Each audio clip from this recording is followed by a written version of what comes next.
Oi gente, Maria aqui. Nesse vídeo a gente vai falar sobre tabelas de fatos e dimensões.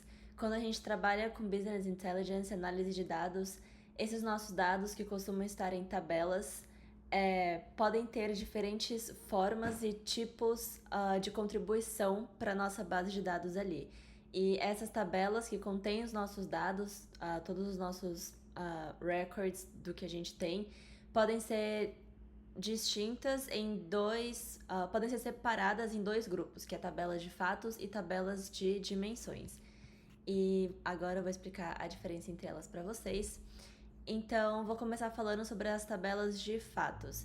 Em inglês, a gente costuma usar a expressão de que elas são skinny and tall, então elas são estreitas e mais longas, assim, mais altas. E elas costumam armazenar observações e eventos. E basicamente, quando a gente trabalha com análise de dados, os dados nos quais a gente está interessado vão estar contidos ali nessas tabelas de fatos, que são as tabelas que vão conter tudo o que a gente quer ali, concentrados naquelas tabelas. Você pode ter uma ou mais tabelas de fatos, depende muito da sua base de dados ali, dos dados que você está analisando. E geralmente elas costumam seguir esse esquema de serem mais estreitas e longas, contendo mais linhas e menos colunas, como a gente pode ver no screenshot que eu coloquei ali. Essas tabelas, elas têm, além de armazenar esses dados que eu mencionei, que podem ser preços, quantidades, medidas, geralmente são medidas numéricas, qualquer coisa. Além disso, elas também armazenam as chaves de dimensão relacionadas às tabelas de dimensões. Então, se você olhar ali nesse screenshot, as últimas 4 colunas, você tem ali categoria ID, tipo ID, e essas são as chaves que se relacionam com as dimensões. Então, o que são essas dimensões? Movendo agora para as tabelas de dimensões, em inglês a gente costuma chamá-las de fat and short, que é o oposto de skinny and tall, que são as tabelas de fatos. Então elas são mais largas e mais curtas. Então elas têm mais colunas e menos linhas.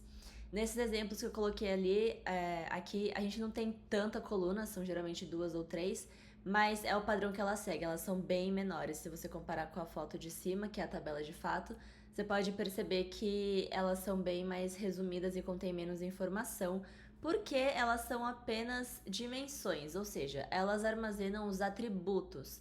E quando a gente fala em atributos, dimensão, a gente está se referindo aos itens que são modelados no nosso dashboard. Então, podem ser produtos, locais, datas. Uma tabela que você sempre vai ter no seu dashboard é a tabela de datas, que ela vai armazenar ali todos os dias de um ano para diversos anos, que você vai usar para construir os seus gráficos. E aí aqui como exemplo eu coloquei esses 3 screenshots de tabela de dimensões. Então a primeira é uma tabela de dimensão com as suas contas bancárias, a segunda é uma tabela de dimensão com os seus métodos de pagamento e a terceira é uma tabela de dimensão com os tipos de despesa que você tem durante o ano. Então você pode ver que ela segue um padrão. Cada tabela vai ter ali os nomes dos seus atributos. Então, por exemplo, o nome da conta bancária. Você vai ter ali uma linha para cada conta que você tiver e junto com ela, com essa coluna, você sempre vai ter uma coluna que vai conter um valor ali que é único para aquele atributo. Então, nesse caso, eu usei ID para ser o identificador de cada atributo em cada tabela. Então, por exemplo, na primeira foto, conta ID e nome conta. A nossa conta do Itaú sempre vai ser o ID 1. Então, quando a gente for ali na tabela de fatos, no screenshot de cima, e quando a gente vir que a conta ID é 1, a gente vai saber que aquela conta que a gente está se referindo é Itaú. Então, na tabela de fatos, ao invés da gente armazenar os dados tipo Itaú, as categorias, os tipos de gastos, a gente vai usar os IDs para deixar de forma mais organizada e conseguir construir os relacionamentos depois, que eu vou falar nos próximos vídeos. Então você pode reparar ali que só tem número naquelas 4 últimas colunas da foto de cima. Não tá escrito tipo Itaú, fixo, variável, o método de pagamento. Tá só se referindo aos identificadores únicos daqueles atributos.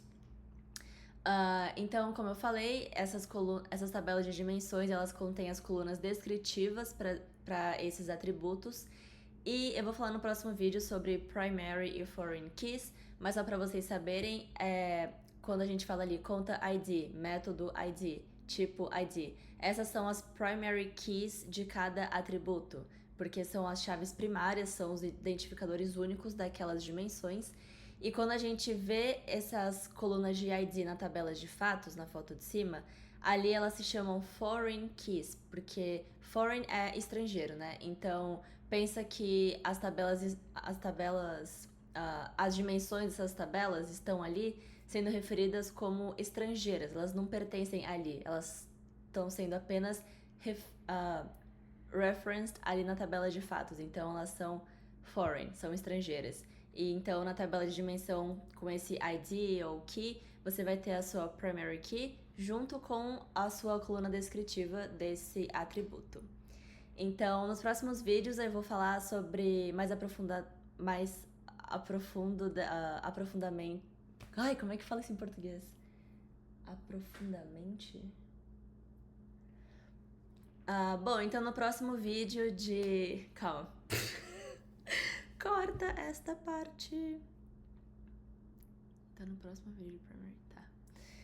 Então, no próximo vídeo sobre primary e foreign keys, vocês vão entender melhor como essas tabelas conversam umas com as outras, e também vai ter um vídeo sobre relacionamentos, que são os relacionamentos entre essas tabelas, então como que a gente conecta cada uma delas.